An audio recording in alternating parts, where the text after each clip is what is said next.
zaman dahulu, tinggallah keluarga Putmaraga di desa Kalampian, Kalimantan Selatan. Mereka senang dan bahagia, namun kebahagiaan mereka kini menjadi karena ayah Putmaraga meninggal dunia. Pada suatu malam, ibu Putmaraga bermimpi didatangi nenek renta. Dalam mimpinya, nenek renta itu seolah berkata kepada ibu Putmaraga seperti ini.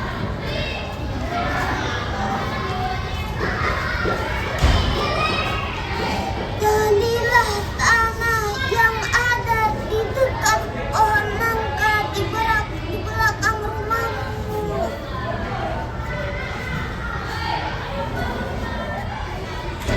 Keesokan harinya, ibu Putmaraga masih ragu-ragu, tapi ia tetap menggali tanah itu dengan anaknya.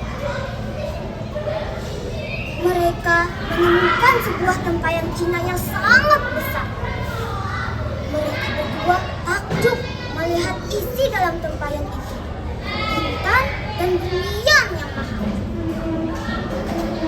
Kita bawa saja tempayan ini kepada kepala suku dan kita tanyakan kepada siapa kita menjualnya, Ibu, usul Putmaraga.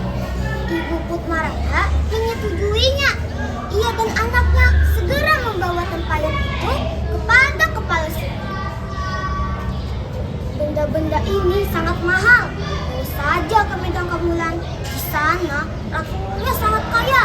Pasti mereka mampu membeli barang ini, kata kepala suku.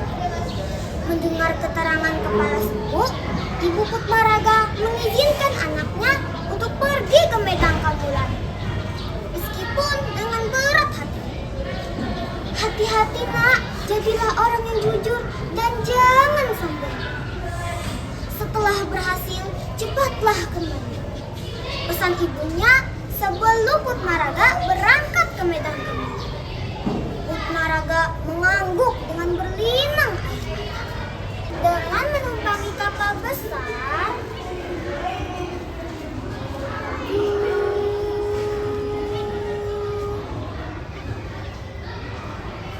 Sampailah Putmaraga ke tempat tujuannya. Ia menemui Raja Medan Kamulan.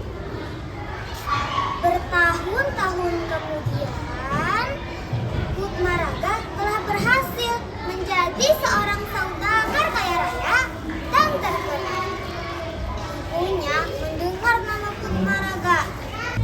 Ia selalu berdoa kepada Tuhan agar anaknya cepat kembali.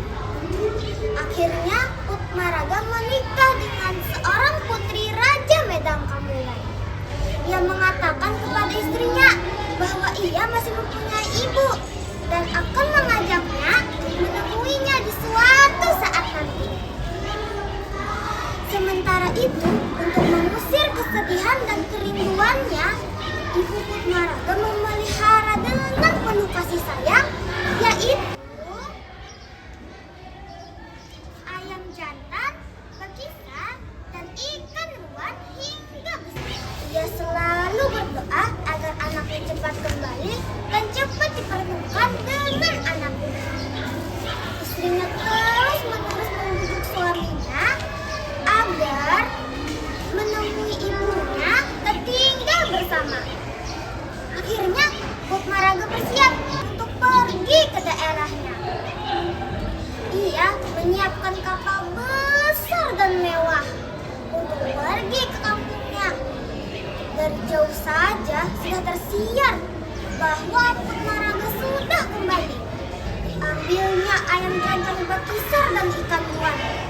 Dan ia kembali ke kapal Putmaraga. Ia mengatakan kepada Putmaraga, "Lihatlah anakku, ini binatang kesayanganmu, ikan ruan dan ayam jantan bekisar. Ibu memeliharanya sejak kamu pergi. Mengapa kamu tidak percaya? Ibu sangat rindu kepadamu," kata ibu Putmaraga sambil menangis. Mendengar hal itu, Putmaraga menyuruh anak buahnya untuk tetap mengusir wanita. "Usir dia!" Pasti dia menginginkan hartaku. Seru Putmaraga. Kanda, jangan usir dia. Siapa tahu itu memang ibu Kanda. Apalagi Kanda sudah bertahun-tahun tidak bertemu dengannya. Tidak, ibuku tidak seperti itu. Usir dia. Kata Putmaraga dengan besar. Ia melemparkan tongkat kayunya ke badan ibunya. Ibunya terpelanting ke dekat perahunya yang hampir karam. Ibunya sangat merasa putus asa. Ia kembali mengayuh perahunya dan pulang ke gubuknya. Ya Tuhan, sadarkanlah anakku yang durhaka ini.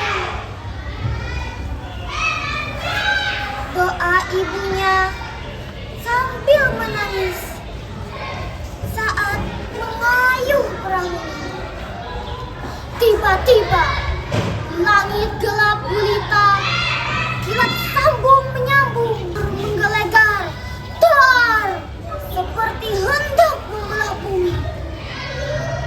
Laut bergelombang, ombaknya dahsyat dan tidak terkendali. Ombak segera menelan kapal Putmaraga. Ampun, ampun, ibu, tolong, ibu, tolong aku.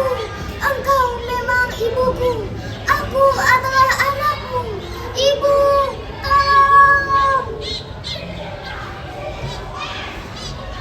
Kata Putmaraga sambil berteriak-teriak dengan keras. Namun ibunya sudah jauh dari kapalnya dan tidak mendengar permintaan si Putmaraga. Ombak segera menelan kapal Putmaraga. Kapal Putmaraga sudah tidak ada lagi. Yang ada kapal dari batu. Itulah kapal si Putmaraga yang durhaka kepada ibunya. Demikian cerita tentang Putmaraga yang durhaka. Nah, teman-teman, pesan moral yang dapat kita ambil dari cerita tadi adalah yang pertama, kita tidak boleh durhaka kepada orang tua, terutama ibu, karena doa ibu dapat menembus langit.